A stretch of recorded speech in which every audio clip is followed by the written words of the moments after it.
With 757 pieces, 11 minifigures, and a retail price of approximately $100, this set is a must-have for any LEGO Ninjago fan.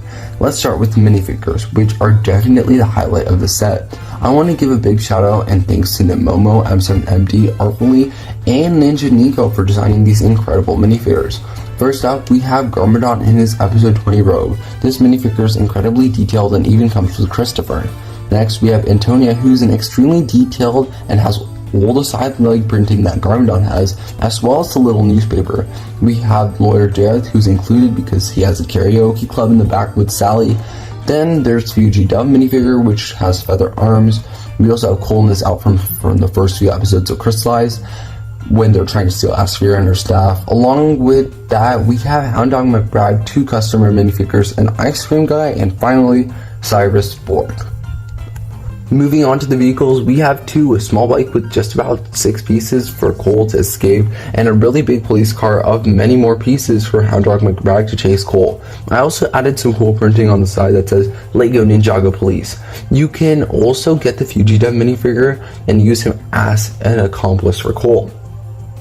Now, let's talk about the ice cream shop, which is a great addition to the set. The ice cream shop has an ice cream making machine, an ice cream spill, as well as an ice cream serving table. Customers can come into this ice cream shop and get their ice cream. The store has around 75 parts and is very cute and detailed. Moving on to the Borg store. This is where you'll see a ton of devices on display like an Apple store or a Borg store. We have 2 phones, 2 tablets, and a computer on display, making it a perfect place for your minifigures to shop. Next up is the fan favorite location, Dareth Karaoke Club. Here we have a little mic for characters to sing, and I have Sally and Dareth here so they can perform. Sally hosts the show until she becomes famous, and Dareth is at the bar. There's also a balcony so characters can look at the show from above, which is really nice to touch. Moving on to Garmadon's apartment, you can actually go ahead and break off the door and see a small TV set and a red couch without a back. It's not the most accurate to the show, but it looks great and it fits well in the apartment. Below, there's a lobby with a chair and a desk. Now let's head to the newspaper station. Here you can see a garage for the bikers to come out, and you can use Cole's bike for Antonia if you'd like. Inside there are a ton of newspapers, and there's also a room on the side for people to use. I also added a little balcony because it had to be a little longer than some other builds to give more play area and space. Finally, we have the park, which is a great addition to the set. I made it next and moved it onto the park. For this park, I simply made a topsy-turvy, seesaw, and monkey bars. It's a really super park that's just supposed to occupy space in the middle of old buildings, have it facing away from it. It's also a nice place to go enjoy your ice cream or listen to music to get your newspapers delivered there. So yeah, it's just pretty much there for the rest of the things in the set. I really hope you like the set. If we get about 50 likes on this video, and yes, I know that's a really big number, I will try to make another build. For as long as I can remember, LEGO Ninjago cities have been at the top of my dream set list. These sets boast a variety of cool exclusive minifigures, shops, and locations that perfectly capture the essence of life in Ninjago City.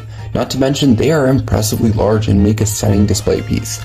Despite my admiration for these sets, I've never owned one myself, and I have no idea how to build a modular from scratch. That's why, in this video, I've decided to take on the challenge of building my own LEGO Ninjago City Complex. The main idea behind this project was to create a complex that features a variety of exciting stores and locations that will appeal to other Ninjago fans like myself. Let's get started. Have you ever heard of the Dairy Dragon ice cream shop in Ninjago City? Well, I was inspired by this iconic shop to create my own LEGO Ninjago City Complex set, and the first build had to be an ice cream shop. I started with an 8x16 base, leaving one set of extra space on each side. Using glass doors and windows as well as surrounding walls, I created a space for the shop's inside. I added one of those egg spill pieces in a plain ice cream color so that it looks like an ice cream spill. After multiple variations, I was able to get the table and ice cream machine done. The ice cream machine was simple. It had a few handles on top of nozzle pieces for the ice cream maker to pull and pull out ice cream. The ice cream colors are indicated on top of the nozzles. The hardest part was creating the roof, which I decided to make black to stand out. For the minifigures, I created a Ninja fan kit and an ice cream man. For those of you who may not be familiar, the Borg store is a shop that was made an appearance in a couple of episodes in Season 7 of Ninjago. It's a futuristic tech store that's owned and operated by Borg, a character in the series who's an expert in technology. To create the base for my Borg store, I took inspiration from the Dairy Dragon shop and modified it to match the look and feel of the Borg store. I changed the colors and removed everything that didn't fit with the theme. I also decided to remove the roof to give it a more modern, sleek look. For the interior of the store, I wanted to create a display area for the 2 Borg phones, 2 Borg pads, and 1 Borg computer that Borg would be selling. To do this, I used a cool piece that's often used in LEGO sets and minifigure series bags, the action stand brick.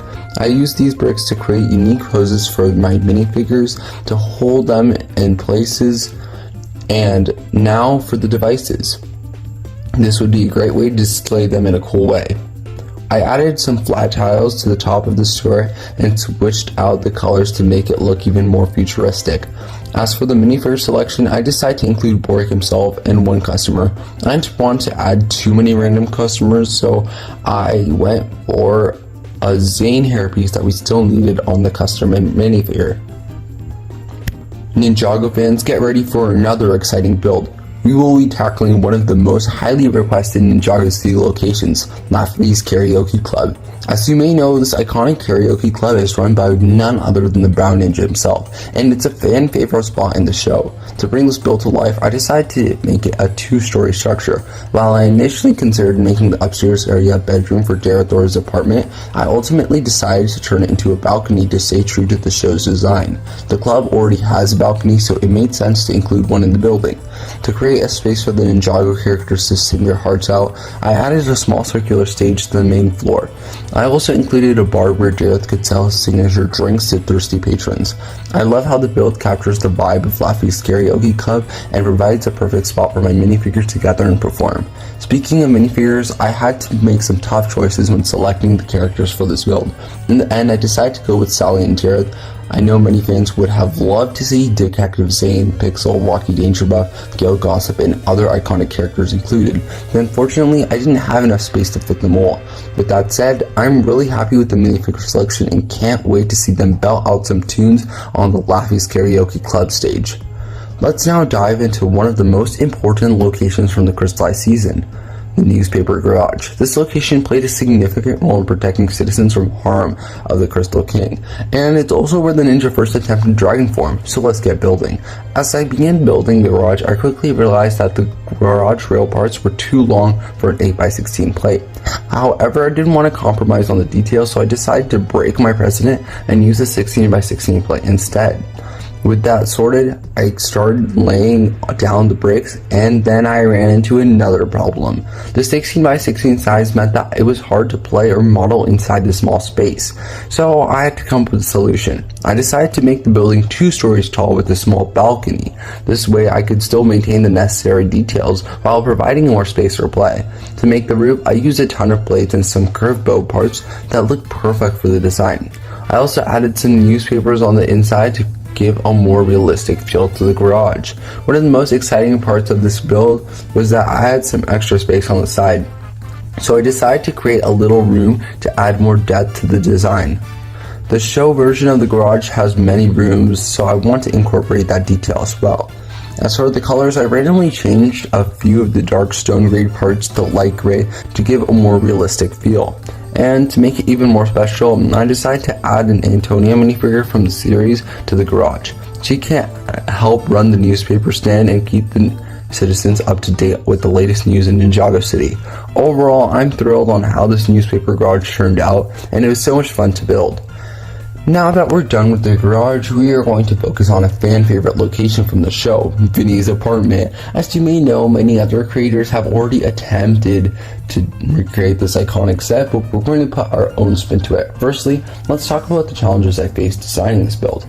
Our goal was to create a 2-story apartment that could be easily recognizable as Vinny's while being functional and visually appealing. To achieve this, I had to put some thought on the layout of the building. I decided to create a small lobby area for the ground floor, complete with a desk and chair. This area is not prominent in the show, but I thought it'd be a nice addition to give the apartment a more realistic feel. Moving on to the upstairs, I wanted to create a cozy living space that would be perfect for Vinny and his visitors. I imagined that the room would have a comfortable couch, a TV set, and a wall that could be blown open for dramatic effect. To create this, I used jumper plates and cheese slopes to make the wall easily be pushed open, while still looking sturdy enough to look good. The couch itself went through several iterations before I finally settled on its design that I was happy with. I wanted something that would look good, but not be too cluttered or messy. I also created a simple TV console that would fit in with the overall aesthetic of the room. Now, one of the biggest challenges of this build was the limited space I had to work with. I wanted to include as many details as possible, but I also had to be mindful of the overall layout of the apartment.